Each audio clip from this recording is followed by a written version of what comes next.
Let's see the second question. The Arab conquest was only an episode in the history of India and of Islam, a triumph without results. In the light of the above, examine the nature of the Arab conquest of India. So, if we see this Arab conquest of India, which lasted for a few decades, or at the max, if we see overall, so around 140, 150 years.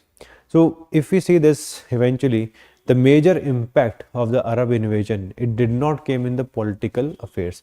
And why am I saying it? Because the epicenter of India's political dynasties or the political rule, it was not towards the west, it was in Kannauj. Kannauj was the epicenter, and whoever was controlling the Kannauj eventually was ruling over the larger part of India. This we have seen even from the tripartite struggle of these three dynasties of Pala, Pratihara and Rashtrakutas. And a similar thing can be seen with respect to this. So there are different viewpoints about the nature of Arab conquest. The political impact, social, economic, cultural, हर किसी के ऊपर कुछ कुछ views हैं of different historians. If we see James Todd or Colonel Todd, so Colonel Todd talks about that this was a very important development. It frightened the whole of the Hindustan. But that doesn't look like a very accurate assessment. While on the other hand, the Arab conquest was only an episode in the history of India and of Islam, a triumph without result.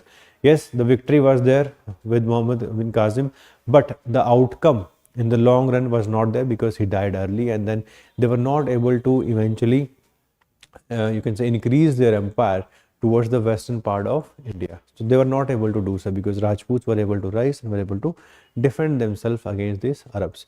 So this is something which you have to understand in this question. If you see the introduction, Arab conquest happened in 1280. It was done by Muhammad bin Qasim by defeating the ruler Dahir. That is something which you have to remember. Here you could have mentioned the sources also. So Chachnama is a famous source. So source can be mentioned to further improve the introduction. Historian debate regarding the impact. Lane Poole calls it just an episode, while Colonel Todd had a far-reaching impact on the subsequent history of India. So one beautiful thing which has been done by the student is that two reverse, bilkul extremely opposite kind of views has been combined just to show the complexity of the topic. और बहुत अच्छे से second paragraphs में डाल दिया गया है. Wonderful approach, and probably if you write like this, you are going to become a top scorer in medieval India. और इस चीज़ को आप अच्छे से समझ लो. If you see here also, good approach includes the name of the invader has been mentioned, the year has been mentioned, two important prominent counter and argument and the argument both have been, that approach has been followed. As students often more fact based introduction, it can be further improved by mentioning the sources. Sources is one area which is relatively on the lacking side. तो उस चीज़ का भी ध्यान रखो, because पहले paper में ancient and medieval, you have to focus on the sources. Then they have talked about the political impact, first Muslim rule paved for subsequent Muslim raids by Muhammad Ghori etc. तो यहाँ पे पहले chronology थोड़ी सी और better कर सकते हो by mentioning about Ghazni and then Ghori. Trade developed in the region, desert cultivation, leather tanning etc. सब मेंशन किया है. थोड़ा सा माइक्रो मैप कर बना के दिखाया है. सोशली बात किया हुआ है, intermingling, paved the way for Sufis to spread their idea. तो थोड़ा सा ये जो ना आउट ऑफ कंटेक्स्ट चला गया. सूफीज़म का जो मेजर राइज है वो 9th सेंचुरी के बाद, तब तक तो we see the decline. So ये यहाँ पे नहीं लिखना चाहिए, but normally this is how majority of the students write. So we should be careful in some topics, we should avoid some information like Sufis, we should not write at the time of this. So we do not see much spread at this point of time. Cultural spread of Islam to Indian continent began, that is clear. And though the immediate impact was not as significant because they were defeated by Indian rulers like Rajput, a long-term impact social, political and especially economic terms. So many of the impact, they're mostly in the cultural sphere. So cultural sphere was the most important one. The rise of new script. With respect to economy, new minting of coins was done, or the coins were issued by the new rulers. Plus Indian sciences, they went through the Arabs all the way up to Europe. So intermingling of various culture, it starts during this period. And this is something which you have to write in this question. Make sure थोड़ा सा balanced answer रखो. Question के जो है तो वो बहुत थोड़ा सा एक्सट्रीम की तरफ जाता है कि एक Triumph without any results. Results were there, but they were not in the political domain. In political domain, they were not able to either increase their territorial area under their control, or they were able to rule effectively. And that's why by the end of the 9th century, they've altogether left this area. So relatively easy question. I would not say it's a difficult one. Only thing is, in such question, you should remember the name of the historian. So historiography becomes important whenever a debate specific question comes. Otherwise, we are not able to justify the demand. Hi, so welcome to Prep Career. Today I'm going to discuss about a program which can help you in improving your answer writing skills. Answer writing skills, as all of us know, are very paramount for getting maximum marks in optional. And optional में अगर marks लेके आने हैं तो अभी आपको ये सब चीज़ start करनी पड़ेंगी. So if you are preparing for 2025, हो सकता है कुछ cases में आपका prelims इस साल ना निकला हो, right, in 24. So you have to take the long road. बहुत लंबा road है. आप हम आराम से 3-4 महीने optional को अच्छे से अभी dedicate कर सकते हैं, right? So during this time, when you have a lot of time, उसको अच्छे से यूटिलाइज किस तरीके से करें. This is where Dawn comes in. Dawn का जो मेजर फोकस है वो किस चीज़ पे रहता है कि आप लोग आंसर राइटिंग सीखिए. बिकॉज खुद से जब हम आंसर राइटिंग करने जाते हैं वो रेगुलर नहीं रह पाते. कभी सोचते हैं PYQ लिख दे, कभी सोचते हैं कि PYQ सारे रिपीट नहीं होते. देयर इज ऑलवेज एम्बिग्विटी कि लिखना क्या है, इवेल्युएट कौन करेगा, डिस्कशन कौन देगा. So as a result of this हम क्या करते हैं, 2-4 दिन रेगुलर रहते हैं, फिर छोड़ देते हैं, जो गैप्स आ जाते हैं प्रिपरेशन के अंदर.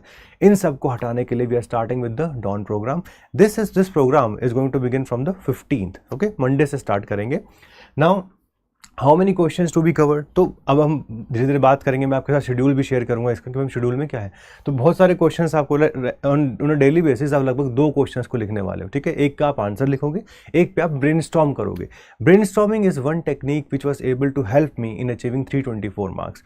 That's why I always promote कि भाई इसको आप जरूर करिए on a daily basis on few questions, so that कि हर बार लिखने का हो सकता है टाइम ना हो. सो आप आधे घंटे के अंदर आराम से एक क्वेश्चन लिख सकते हैं और एक को ब्रेनस्टॉर्म कर सकते हैं. एंड द नेक्स्ट 4 months, है ना, जो 4 महीने ये प्रोग्राम चलने वाला है, you will be able to completely change yourself with respect to answer writing. What should be the approach. तो अप्रोच बहुत सिंपल है. अप्रोच जो होनी चाहिए इस तरीके की होनी चाहिए कि भाई आप अपने सिलेबस को डिवाइड करेंगे as per the schedule itself, and then on daily basis will write few answers. How to analyse the answers, तो वो हम कुछ तो आपको इवैल्यूएशन करके देंगे ही देंगे. एंड फिर आपको जो डिस्कशन मिलेगा वीडियो, उसके बेसिस पे भी आप इवैल्यूएट कर सकते हो क्या अच्छा है, क्या बुरा है, स्ट्रक्चरिंग और अच्छी कैसे हो सकती है.